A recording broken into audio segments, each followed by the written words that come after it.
안녕하십니까, 진수선입니다.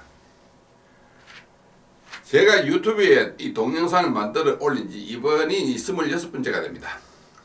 그동안 저희 방송을 쭉 보아주신 분들에게 정말 고맙다는 인사를 드립니다. 그런가 하면 오늘 이 회차에 처음 들어와서 보시는 분들도 아마 계실 줄 압니다. 그분들께 말씀을 드리지만, 저는 45년 동안 한자 강의만 해온 그 결과로서 한자와 관계된 인문학적 방송을 하니까, 혹시 지난번 회차 거 안 보신 분들은 한 번씩 시간 날 때 한번 검색해서 보아주시면 감사하겠습니다. 예, 그런가 하면 제가 올린 동영상을 보고 댓글을 남겨주시는 분들도 계시는데, 정말 그분들은 정말 감사합니다. 예, 오늘은 그 중에서 어떤 분이 질문을 해오신 것에 대해서 잠깐 오늘 본편 방송 하기 전에 그 부분 말씀을 먼저 드리고 시작을 하도록 하겠습니다. 제가 올린 이때까지 25번까지의 방송 중에서 한자를 잘 쓰는 법, 이것이 조회수가 굉장히 대단히 많습니다. 제일 많아요. 3,000회수가 넘는데, 이상근이라는 이름을 가지고 계신 분이 어디 사시는지 모르지만요, 그 한자를 쓸 때에 모양이 안 나는 부분이 이 책받침이라는 부분이 있는데, 그게 참 잘 안 되더라. 그거 좀 예쁘게 쓰는 방법 없느냐고 물어오셨기에 그 이야기를 먼저 하고 오늘 본 방송을 시작을 하도록 하겠습니다. 이 상근님께 제가 먼저 말씀을 드리지만, 저한테 질문하시기에 착받침이 잘 안 된다는 그런 표현을 하시더래요. 거기서 제가 이분이 공부를 제대로 하셨구나 하고 제가 생각을 하고 참 반갑게 생각을 했습니다. 보통은 이 글자를 책받침이라고 있습니다. 옥편에도 책받침 이렇게 나와 있는데, 이 책받침 글자는 본래 이 모양은 이런 모양입니다. 삐침 3개 하고 밑에 거칠지 이렇게 되어 있는데, 이 글자는 이 본래 글자로서는 쉬엄쉬엄 갈 착자입니다. 근데 착받침인데, 이상근님 말씀하신 대로 착받침인데, 우리나라 사람들 발음이 이 착에다 딴 이를 붙여갖고 아 발음을 에 발음으로 하는 그런 경우가 많죠. 이를테면 소고기인데 소에다 딴 이를 붙여 쇠고기를 한다든지, 사투리지만 학교를 핵교를 한다든지, 할배를 헤레비, 하라비를 헤레비, 이런 식으로 하듯이 착받침인데 책받침 이렇게 됐다, 이런 이야기입니다. 원래 이것도 착자입니다. 그래서 착받침 잘 안 된다 이런 이야기를 하셨기에 이분이 공부를 제대로 하셨구나 이렇게 생각을 했다, 이 말씀인데요. 이 쉬엄쉬엄 갈 착자는 조금 전에 이야기했지만 삐침 3개 밑에 거칠지, 그래서 이 글자를 나누면 두인변에 거칠지 이렇게 되는 겁니다. 이 두인변 이 글자는 한자에서 동사의 의미를 가지고 있는데, 가다 오다 움직인다, 특히 움직이되 천천히 움직인다. 그래서 이 글자가 들어가서 만들어지는 글자는 방황 혹은 배회 혹은 서서히 이런 글자에 이 글자 들어가잖아요. 그래서 뒷후자도 물론 됩니다. 그래서 이것은 천천히 간다, 가기는 가되 천천히 간다는 어떤 그런 생각을 먼저 하시고 글자를 보시면 됩니다. 천천히 가다가 멈추고, 천천히 가다가 멈추니까 쉬엄쉬엄 갈 밖이요. 그래서 이 글자는 쉬엄쉬엄 갈 착자인데, 이 모양이 영어로 치면 인쇄체 대문자라면 이거는 필기체로 쓰는 것이다. 이 글자를 필기체로 쓴 것이 이것인데, 이 글자가 잘 안 써진더라, 모양이 잘 안 나더라, 이 말씀인데, 그거 어떻게 조금 보기 좋게 쓰는 방법이 없는가, 그거 물으셨어요. 그래서 이 책받침 들어가는 글자 중에 대표적으로 이 길도자 말이죠. 이 글자에서 이 부분을 이야기하는 것인데, 보통은 제가 사람들 글씨 쓰는 걸 보고 이 글자 모양이 안 나는 이유가 어딘가 제 나름대로 본 게 있습니다. 보통은 이 글자 점을 여기서부터, 이 글자 높이가 여기서부터 시작되니까 점을 위에 찍는 경우가 있는데, 이렇게 하면 위에 점을 위에 찍어보면 글자를 밑에서 요거 아라비아 숫자 3대처럼 보이는 이 모양이 처리가 잘 안 돼가지고 엿가락 쭉 늘어지고 거기서 모양이 죽습니다. 그래서 이 글자는요, 제가 여러분들에게 말씀을 드리지만 이 글자의 첫 점을 책받침의 첫 점을 약 3분의 2점 내지 반점 되는 곳에 그렇게 점을 찍으세요. 그렇게 해야 됩니다. 그렇지 않고 글자 점을 위에 찍어보면 그때부터 글자가 죽습니다.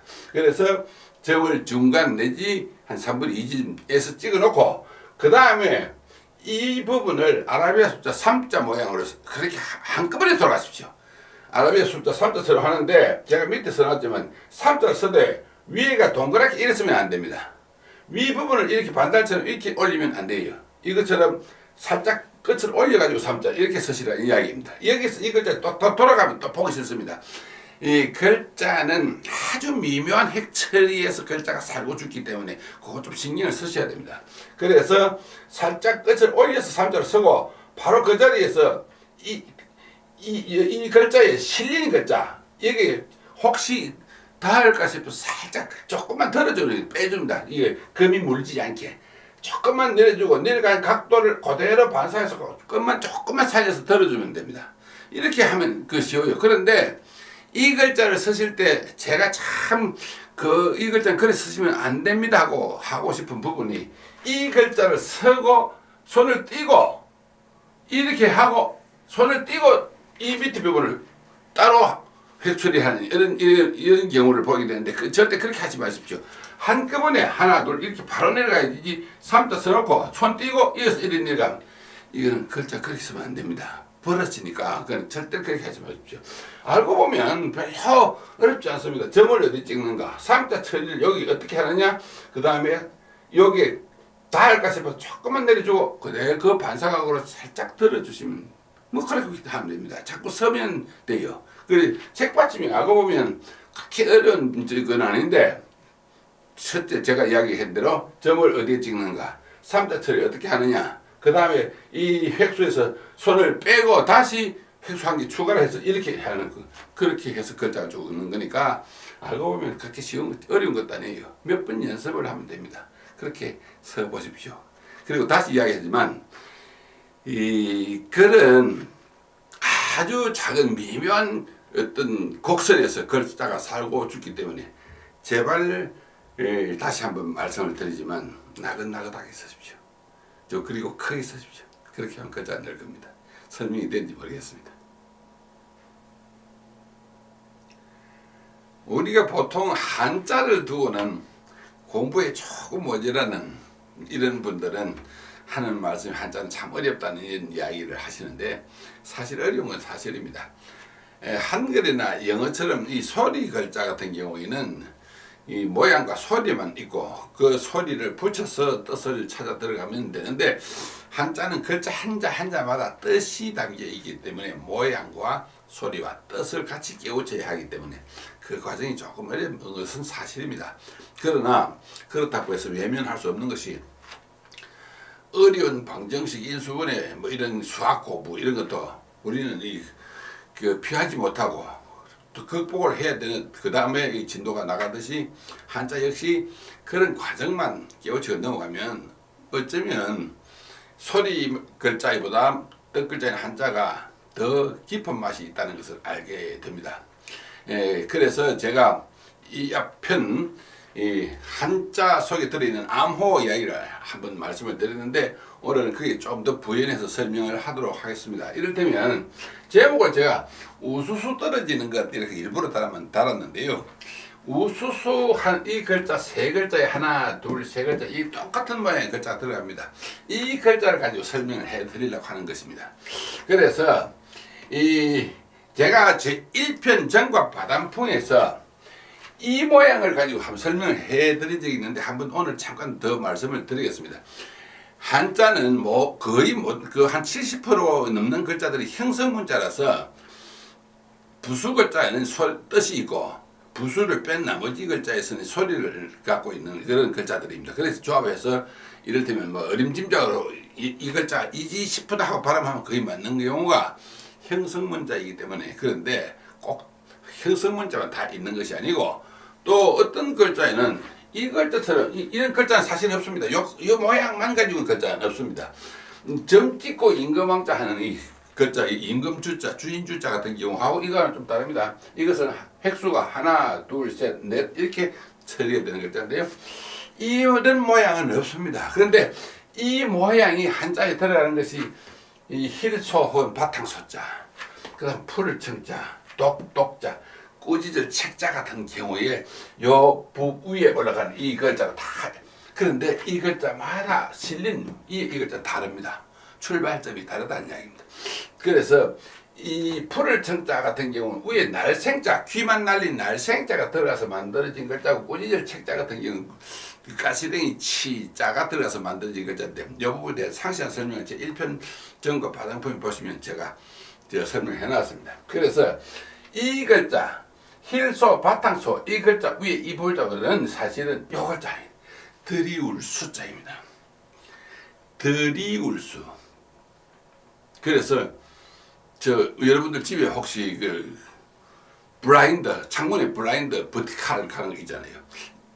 블라인드는 가리개 이런 뜻이고, 버티칼이라는 말은 마루 바닥 같은 평면에서 봤을 때 수직으로 들여진 무늬, 이런 뜻이라고 영어 사전에 나와 있습니다. 버티칼. 그래서 이런 들이울 숫자니까 그러죠. 그러니까 버티칼이 맞는 겁니다. 그래서 이 글자 들이울 숫자가 들어가서 만들어진 낱말을 찾아보면 거의 알 수가 있습니다. 현수막, 건물이 위에서 아래로 내려뜨리잖아요. 그 다음에 수직이라 할 때 수평은 물 숫자로 쓰고, 수직은 들이울 숫자 고대를 찍혀 써서 수직입니다. 그 다음에 솔선 수범, 위 사람이 표본이 돼야 아래 사람들 따라하는데, 솔선 수범, 위에서 아래로 이런 이야기고. 그 다음에 수렴청정, 옛날에 그 임금이 어릴 때 그 뭐 대왕 대비 이런 사람들이 발을 들이워 놓고 정치에 참견을 했다는 어떤 수렴청정의 수도 이거고. 그 다음에 그 성경책에 보면 예수님께서 무리들을 모아놓고 그 설교를 하는 부분 있잖아요. 그걸 산상수훈이라 하는데, 그것도 예수님께서 높으신 분, 거룩한 그런 사람이니까 일반 백성들, 믿음 있는 신자들에게 가르침을 내려 보냈다. 산상수훈, 뭐 이런 등등. 그 다음에 수양버들, 버드나무가 종류가 많지만 수양버들은 여러분들 다 보시 아시겠잖아요. 쭉 가지가 밑으로 내려지는 거. 그러니까 천안 삼거리 그 능수버들 뭐 이런 이야기 할 때, 이 수양버들은 이 다른 말로는 뭐 실버들이라고 이야기를 하기도 합니다만은, 그 나뭇가지가 밑으로 쭉 늘어져 있으니까 수양버들의 숫자도 이 들이울 숫자를 선다하는 걸 알 수가 있습니다. 그래서 이 들이울 숫자는 조금 전에 제가 말씀을 드렸듯이 위에서 아래로 내려 꽂히는 거, 위에서 아래로 내리는 거, 이런 뜻이니까 이 글자가 들어가서 만들어지는 글자가 이 잠잘 숫자 같은 경우에 이 낮잠을 오수로 하잖아요. 어떤 사람들 뭐 퀴즈 그 할 때에 이런 말이, 이 세상에 가장 무거운 물건이 있다면 무엇이겠는가? 저녁 때 위에 눈꺼풀이 가장 무겁다는 이야기할 때, 그 눈꺼풀이 위에서 내려오니까. 그래서 특히 이 잠잘 숫자는 이 낮잠을 이야기한다고 보시면 됩니다. 그 오수로 하잖아요. 그래서 밤에 정식적으로 침대에서 하는 잠잘 침자를 쓰고, 이것자는 굳이 잠을 자되 낮잠으로 보시면 거의 맞습니다. 눈꺼풀 위에서 내려오는 거니까요. 그 다음에 입구에 들이울 숫자, 이것자는 입 앞으로 침이 내리니까 침타자예요. 거기 타액, 타우 이런 이야기 할 때 침타자가 이 글자 들어가고, 그 다음 저울 추자, 이 글자도 역시 옛날에 이렇게 생긴, 여기에 이 추 달린 거 제가 사진을 준비했습니다만은, 추도 여기에서 추가 밑에 달려서 내려온 거죠. 그 다음에 우편 우자, 이 글자 여러분들 뭐 잘 아시는 글자인데, 우편 우자에 들이울 숫자가 들어간 것은 설명을 조금 해드리면 금방 이해가 하실 겁니다. 이를테면요, 여러분들 그 대중교통, 특히 열차, 이 부분에서 이야기하는데, 요즘 기차는 없습니다. 뭐 기차 타고 여행하는데, 기차는 칙칙폭폭 기차 있었고, 요즘은 칙칙폭폭 그 차는 없기 때문에 열차라고 이야기해야 맞을 겁니다. 열차 타고 여행 가실 때 정거장에 보면 시간표 있잖아요. 거기에 보면 상행, 하행이라고 쓴 걸 다 보실 겁니다. 상행, 하행 이 개념이 무엇인가? 그걸 간단하게 이야기하면 우리나라에서 제일 높은 곳이 어디냐? 서울이죠. 위도상으로 우리나라 남북한 통틀어 지도를 보면 서울 위에 개성도, 해주도, 평양도, 신의주도, 함흥도 있겠지만 위도상으로는 거기 위지만 서울이 더 큰 도시. 그 임금이나 대통령이 사는 곳이니까 그러니까 그 높은 데 올라간다. 높은 사람이 있는 곳. 그러니까 어디에서든지 우리나라 어디에서든지 서울을 가는 것이 상행입니다. 그러니까 출발지와 도착지 두 군데를 비교를 해서 큰 도시로 가는 것이 상행이고 큰 도시에서 그보다 작은 도시로 가는 목적지 도착지가 그게 하행 이런 이야기입니다. 그러니까 상하 노선이 아니고 좌우 노선이라도 이를테면 경춘선을 치면 서울서 춘천까지 춘천서 서울 가는 것이 상행이고 서울에서 춘천 가는 것이 하행이 되는 거죠.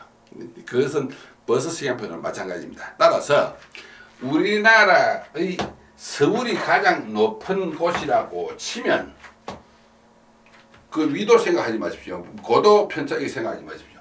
서울이 가장 높은 곳이 서울이 있다고 치면 서울서 갈라지는 여러 가지 뭐 여기 호남선, 그 다음에 충북선, 뭐 여러 가지 경춘선, 경의선, 경원선, 뭐 경부선 이렇게 다는데 여기 또 이렇게 가지가 이렇게 또 갈라지지 않겠습니까? 이렇게 여기도 마찬가지 이렇게 갈라지지 않겠습니까? 그래서 여기가 높은 곳이면 낮은 곳으로 내려가는 것이니까 그래서 우편 우자는 서울을 기준으로 해서 큰 도시나 작은 도시를 연결해주는 일종의 통신선, 그러니까 뭐 네트워크라고 이야기를 해도 될는지 모르겠습니다. 그러니까 통신선이니까 거기에 좌우방에 붙어 있는 것은 동네 부락 이런 뜻이니까 서울서 가지가 나와서 쭉쭉 계속 이렇게 나가는 여기에 사는 사람들, 여기 사는 사람들 여기에 전부 통신망이 깔려있는 그래서 우편 우자도 들이울 숫자가 여기